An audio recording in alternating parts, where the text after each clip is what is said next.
जय हिंद प्यारे साथियों, आप सभी का एक बार फिर से स्वागत है जीके मिलेनियर्स में। आइए हम बात करने वाले हैं झारखंड कर्मचारी चयन आयोग जेएसएससी के द्वारा जारी किया गया एक और नोटिफिकेशन, जो कि मुख्य रूप से अगर बात करें तो इसमें जो दर्शाया गया वो झारखंड डिप्लोमा स्तर संयुक्त प्रतियोगिता परीक्षा है। यानी इसमें मेन जो फोकस किया गया वो डिप्लोमा वालों के लिए फोकस किया गया है। उन सभी चीज़ों को हम पूरे डिटेल में समझेंगे। उसके पहले आप विज्ञापन संख्या देख लें 6/2021। ये विज्ञापन संख्या है आज ही का, और आज ये नोटिफिकेशन जो है वो जारी किया गया है JDL-CCE 2021। आइए हम बात करते हैं उसके बारे में। तो कार्मिक प्रशासनिक सुधार तथा राजभाषा विभाग झारखंड सरकार के पत्र संख्या इतना देख सकते हैं, दिनांक 18/12/2021 द्वारा नगर विकास एवं आवास विभाग रांची के कनीय अभियंता और कनीय अभियंता यानी यांत्रिक, इन तीनों से संबंधित जो है वो अलग अलग जो है वो पोस्ट रखा गया है। इन सभी चीज़ों के बारे में हम आगे डिटेल से देखने वाले हैं। तो चलिए सबसे पहले इसकी बात करें तो परीक्षा शुल्क की। तो इससे पहले जीएसएससी सीजीएल का जिस तरह से परीक्षा शुल्क को कम करके 100 रुपया किया गया, तो इसका भी जो फी रखा गया वो 100 रुपया जनरल ओबीसी वगैरह के लिए, और SC ST कैंडिडेट्स के लिए 50 रुपीज़ यानी 50 रुपया रखा गया है।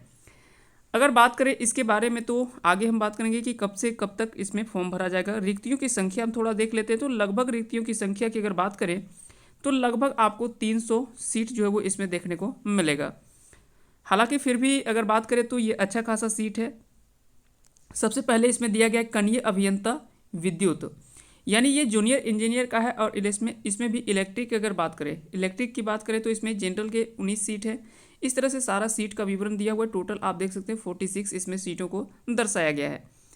इसके बाद अगर बात करें दूसरी पद की, तो दूसरा पद है कनीय अभियंता, जो कि असैनिक पद पर संबंधित है, और इसमें टोटल सीटों की संख्या 188 लगभग सीटों की संख्या है।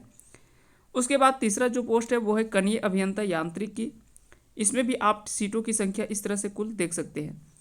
अगर बात करें कि कोटिवार रिक्तियों की संख्या, तो अधियाची विभाग के अनुरोध के आलोक में संशोधित की जा सकती है। यानी अगर कहीं किसी तरह से अगर रिक्तियों की संख्या में बढ़ा घटा जाता है तो इसको क्या कि फिर से इसमें ऐड किया जा सकता है, या तो हो सकता है कि अगर कहीं कम भी किया जा सकता है। तो ये हम देखने वाली बात होगी। उसके बाद हम बात करते हैं इसके ग्रेड पे की, और क्या क्या इसके लिए योग्यता चाहिए उसके बारे में हम बात करने वाले हैं। सबसे पहले इसमें पहला पद था कनीय अभियंता, जो कि विद्युत के लिए। तो इसमें पे लेवल जो रखा गया वो ये पे लेवल 6 का है, पे लेवल 6 का है। और ग्रेड पे जो इसमें 35,400 से लेकर 1,12,400 तक है। मान्यता प्राप्त विश्वविद्यालय यानी संस्थान से विद्युत में डिप्लोमा संबंधित शाखा में उच्च तकनीकी योग्यता धारित करने वाले अभ्यर्थी भी आवेदन देने के पात्र होंगे। साथ ही साथ अगर बात करें दूसरे पद की, तो दूसरा पद है कनीय अभियंता असैनिक, जो कि समूह ख और राजपत्रित से संबंधित है। इसका भी ग्रेड पे लगभग वही है। मान्यता प्राप्त विश्वविद्यालय संस्थान से सिविल में डिप्लोमा संबंधित शाखा में उच्च तकनीकी योग्यता धारित करने वाले अभ्यर्थी भी इस आवेदन देने के पात्र होंगे। यह दूसरा पोस्ट था। और थर्ड पोस्ट है कनीय अभियंता यानी यांत्रिक से संबंधित। यानी इसमें क्या है कि मुख्य रूप से आपको मान्यता प्राप्त विश्वविद्यालय संस्थान से यांत्रिक में डिप्लोमा आपको चाहिए। साथ ही साथ संबंधित शाखा में उच्च तकनीकी योग्यता धारित करने वाले अभ्यर्थी भी इस आवेदन के पात्र होंगे। तो इस तरह से तीनों के लिए जो रखा गया वो शैक्षणिक योग्यता हमने देख लिया। 3 पोस्ट इसमें से बताया गया है। और आगे बात करेंगे न्यूनतम शैक्षणिक योग्यता की।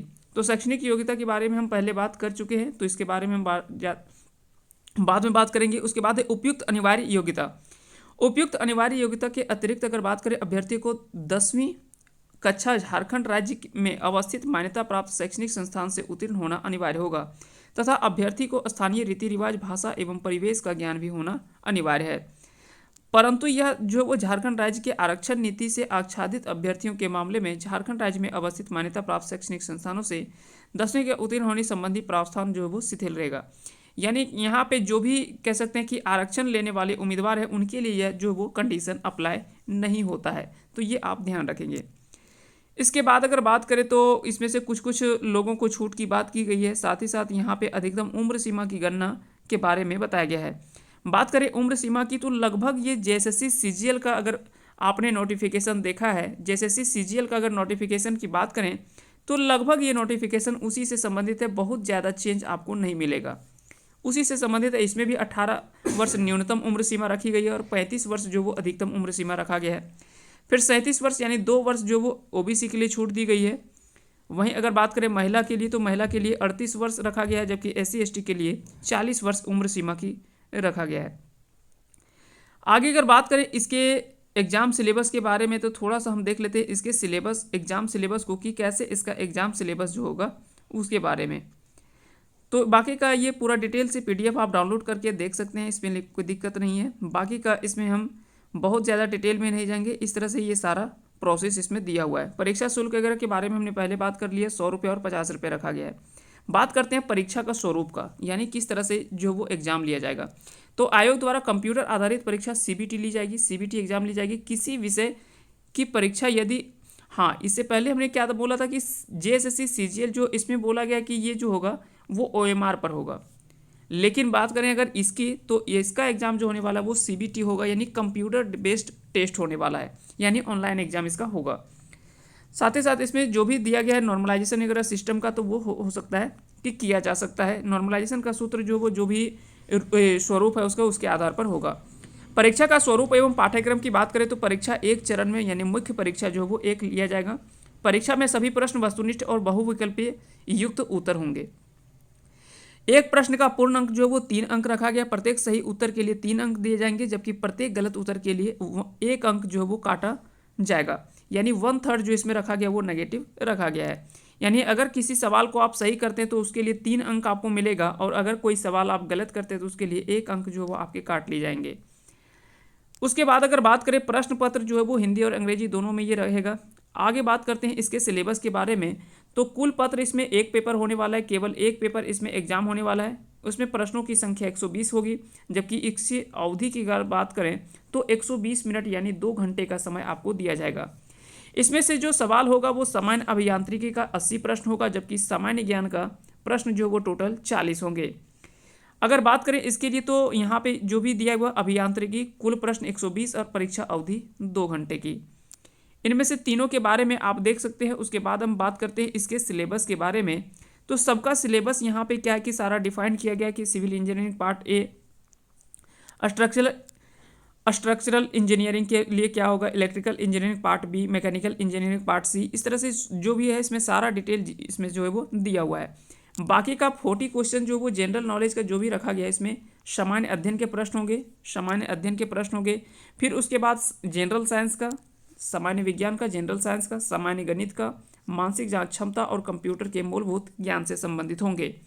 तो 40 प्रश्न इससे पूछा जाएगा खंड बी से, यानी सेक्शन बी से। और सेक्शन 1 में जो रहेगा वो आपके 80 प्रश्न जो मुख्य रूप से वो आपको इंजीनियरिंग से संबंधित जो भी प्रश्न होगा वो सामान्य अभियांत्रिकी यानी जनरल इंजीनियरिंग के जो भी आपके सिलेबस होंगे उसके अकॉर्डिंग से यहाँ पे 80 प्रश्न आपके पूछे जाएंगे। उसके लिए भी सारा सिलेबस जो वो पूरे डिटेल में दे रखा है कि सिविल इंजीनियरिंग को क्या करना होगा, तो उसके लिए सिलेबस क्या क्या पढ़ना है। दूसरा अगर बात करें तो वहाँ पे दूसरा का भी दे रखा है, वो मैकेनिकल इंजीनियरिंग के लिए उसका सब्जेक्ट जो वो सिलेबस क्या होगा।